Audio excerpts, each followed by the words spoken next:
안녕하세요. 삼성선물에서 경제분석하고 있는 최사영 연구원입니다.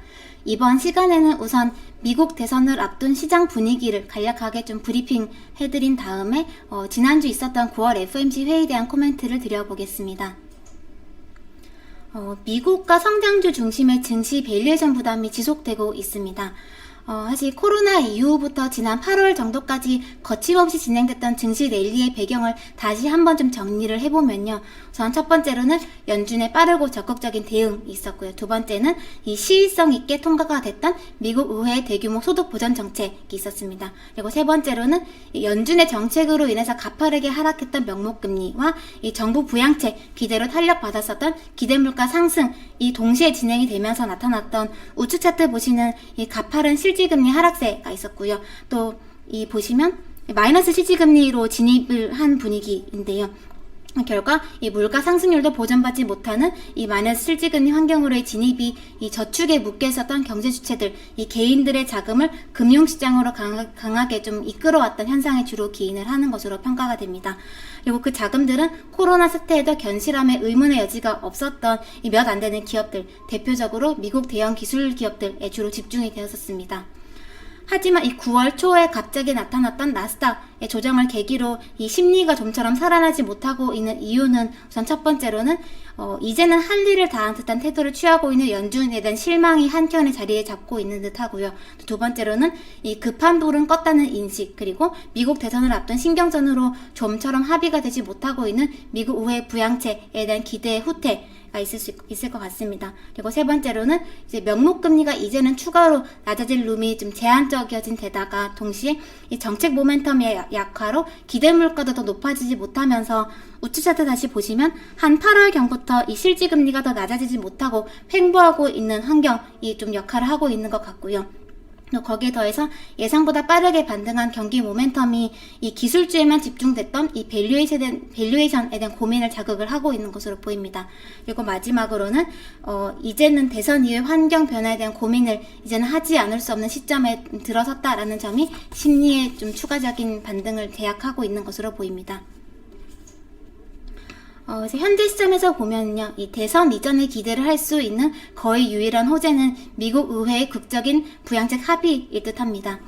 근데 일단 10월 초중순부터는 본격적인 대선 국면에 진입하기 때문에 이 부양책이 나오려면은 그 이전에 정말 늦어도 9월 말이나 10월 초에는 단행이 되지 못한다면은 이제 다음 정권으로 넘어가면서 정책 공백기 기간이 불가피하게 나올 겁니다. 그래서 양당이 좀처럼 합의점을 계속 찾지 못하면서 지난주에는 하원의 초당파 세력, 이 코커스가 이 민주당의 안을 조금씩 하향 조정한 1.5조 달러의 대안을 제시하기도 했었고요. 트럼프 대통령도 공화당보다는 민주당 안에 가까운 1.5조 달러의 부양책 촉구에 나섰습니다. 하지만 양당의 지도부는 여전히 평행선을 그리고 있는 상황이죠.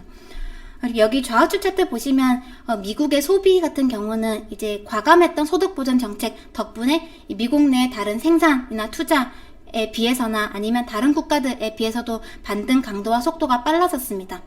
하지만 이 소득 보전 정책 모멘텀이 소진이 된다면 또 지난 7월 말에 트럼프 대통령이 행정명령으로 도입했었던 실업급여 또 그 재원이 9월 후반경에는 소진이 예상이 되고 있는데요. 그렇게 될 경우에는 미국 경제의 근간인 소비가 흔들릴 수 있다는 경계는 불가피할 수가 있습니다.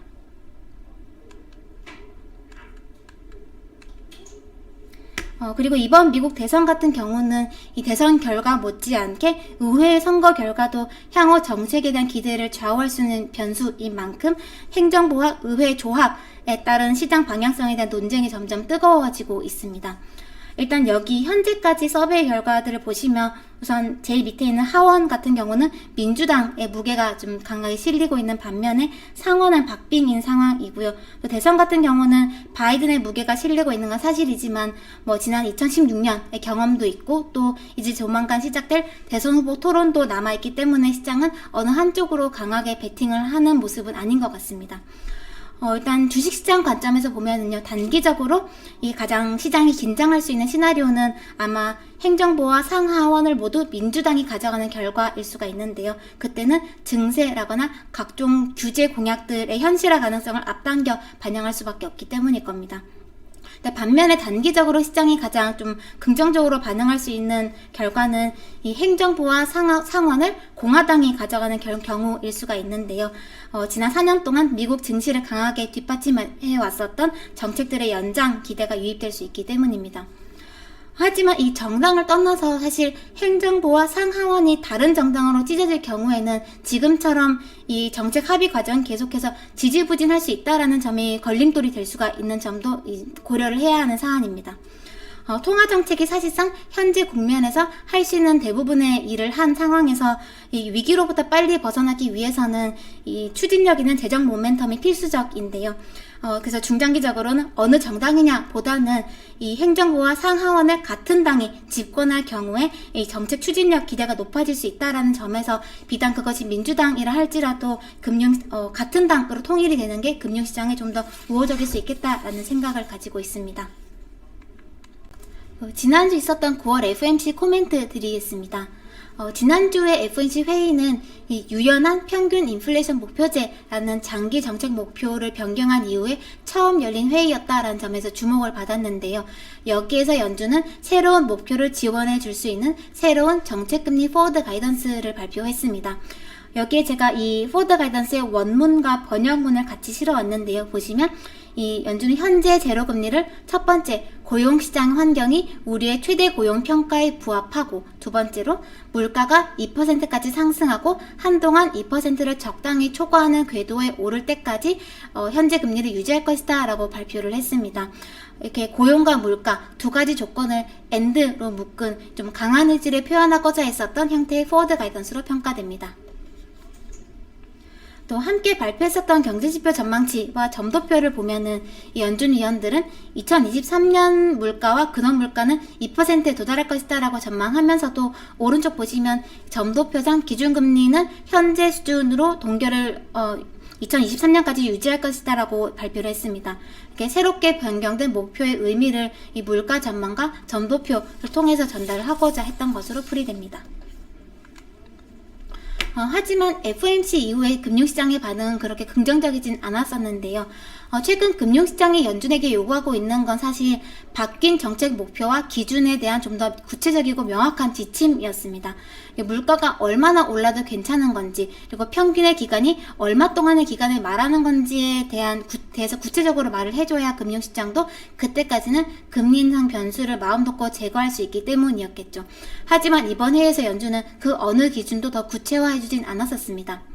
우선 보시면 첫 번째로 연준은 최대 고용을 판단할 때 실업률만은 보지는 않을 것이며 포괄적이고 광범위한 정보들을 다 함께 참고하겠다라고는 했지만 조금 어떤 정보들을 더 많이 구체적으로 볼 건지에 대해서는 더 명확하게 주지는 않았었고요. 또 두 번째로 물가에 대해서는 이 적당한 범위의 오버슈팅을 어느 정도의 기간 동안 용인하겠다라고 하는데 이 적당함과 어느 정도의 기준이 뭔지에 대해서 구체적인 지침을 주지 않는 것에 대해서 시장은 답답함을 좀 내비치고 있는 것 같습니다.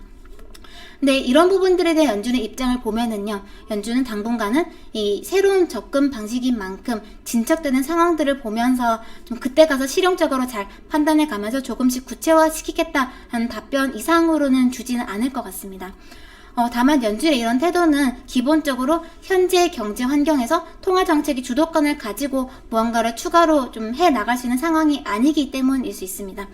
원래 연준은 이 선출된 행정부나 의회가 결정하는 대부분 사안들에 대한 코멘트를 좀 꺼리는데요. 하지만 코로나 국면 이후에 연준 위원들은 한 목소리로 이 정부가 성장 정책에서 더 큰 역할을 할 필요가 있다라고 좀 거침없이 주장을 하고 있는 상황이죠.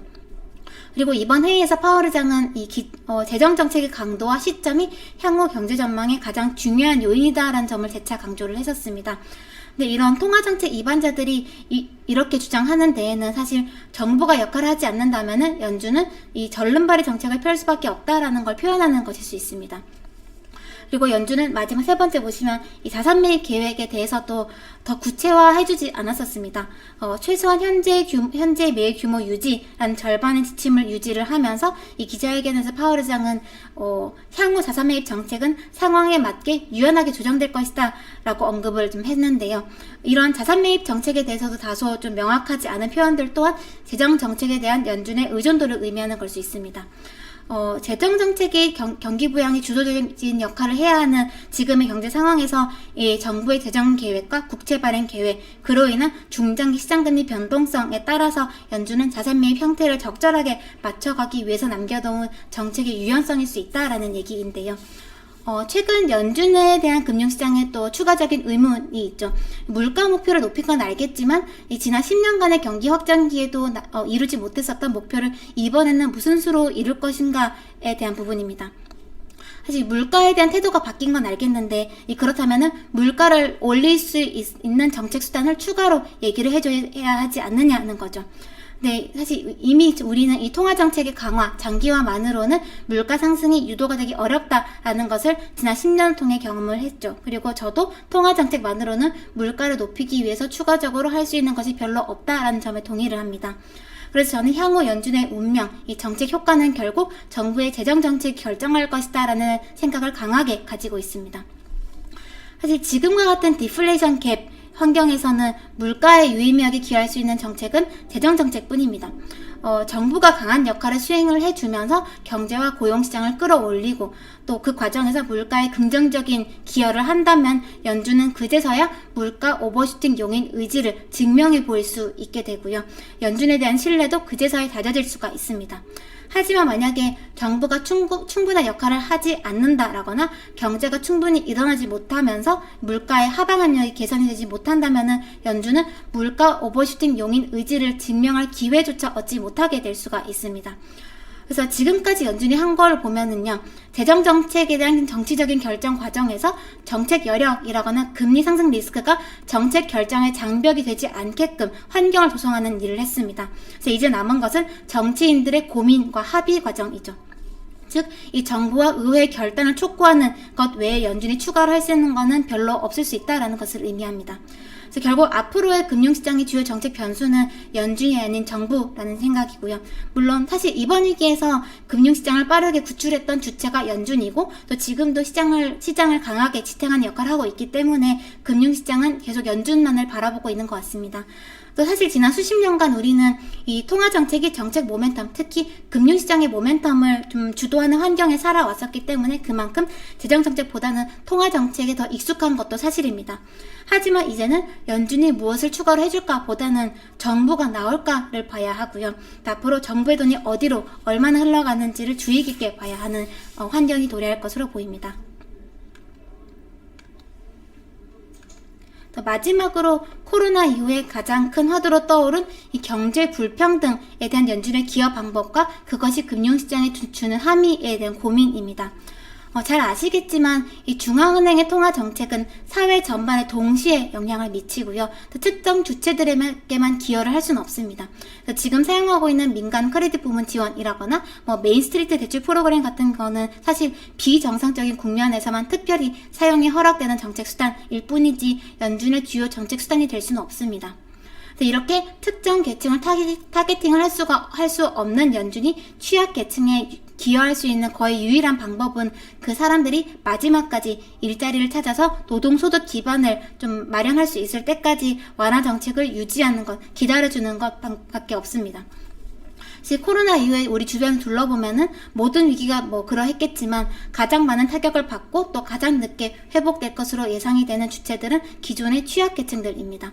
즉 연준이 이 초저금리 장기화를 강하게 외치는 이유는 이러한 사람들이 회복이 될 때까지 연준은 이 자산시장의 금융불안이 발생하더라도 연준은 그때까지 기다릴 것이다 라는 의지의 표현을 하고 있는 거고요. 이건 연준의 진심입니다. 근데 이런 연준의 태도가 금융시장에 주는 함의를 생각해 보면은요, 이 골디락스 국면의 장기화일 것으로 예상이 됩니다. 사실 금융시장에서 골디락스라는 의미는 이 경제는 개선이 되고 있지만 물가는 연준이 금리를 연이어 올려야 할 만큼은 높지 않은 이 뜨겁지도 차갑지도 않은 자산시장에는 우호적인 환경을 의미합니다. 그리고 여기에 더해서 연준이 정책적으로 유지시킬 마이너스 실제금리 환경은 이 민간 주체들의 저축으로 머물렀던 자금을 이 금융시장으로 지속적으로 유입시킬 수 있는 배경일 수가 있습니다. 다만 이것이 이 위험자산 랠리의 강도 또한 계속 강할 것이다라는 주장을 뒷받침해 줄까에 대해서는 좀 추가적인 고민이 필요한데요. 여기 제가 적어온 거 보시면 지난 2008년 글로벌 금융위기 이후에 시행됐던 연준의 통화 정책은 사실 금융자산 가격 상승을 주요 중간고리로 삼아서 경기를 부양하고자 했던 성격이 강했습니다. 즉 당시에는 자산시장을 부양시키는 것 자체가 정책의 주요 경로였다는 의미인데요. 하지만 아랫부분 보시면 이번에 연준이 경기를 부양하기 위해서 사용하려고 하는 중간 수단은 재정정책입니다. 이 정부의 지출은 사실 금융시장의 유동성으로 직결되는 돈이라기보다는 실물 경제 주체들의 주머니를 채워주면서 경제를 지지하는 돈이죠. 그리고 연준은 정부가 직접 이렇게 취약계층을 중심으로 지원해 주기를 바라면서 이 정부의 지출 비용을 계속 지원해 갈 것으로 예상이 됩니다. 즉, 그래서 코로나 직후부터 지금까지는 금리를 현재 수준으로 강하게 내리는 과정, 그리고 마이너스 실질금리 환경에 처음 맞닥뜨리는 과정에서 그 누구의 예상보다 강했던 자산시장 랠리가 진행이 됐었지만, 이제는 초기 국면에 지난 만큼 그 기울기는 앞으로 완만해질 가능성이 높지 않을까라고 개인적으로 생각하고 있습니다. 이번 주에는 우선 연준 위원들 연설이 예정이 되어 있고요. 또 파월 의장과 문우신 재무장관의 공동 증언도 22일과 24일에 예정이 되어 있습니다. 사실 이미 통화정책은 잭슨홀 미팅과 앞서 브리핑해드린 9월 FOMC 회의로 큰 틀은 이제 정립이 된 만큼 이 통화정책과 관련된 새로운 코멘트보다는 이 재정정책을 촉구하는 데 목소리가 계속 집중이 될 것으로 예상이 되고요. 하지만 결정권을 가진 양당 지도부의 입장 변화가 없다면 이 교착 상태에 대한 피로감이 기대 물가에는 하방 압력을 좀 계속 누를 수 있고, 실질금리에는 상방 압력을 좀 가하면서 금융시장의 약한 모멘텀 국면이 지속될 가능성을 좀 경계할 필요가 있습니다.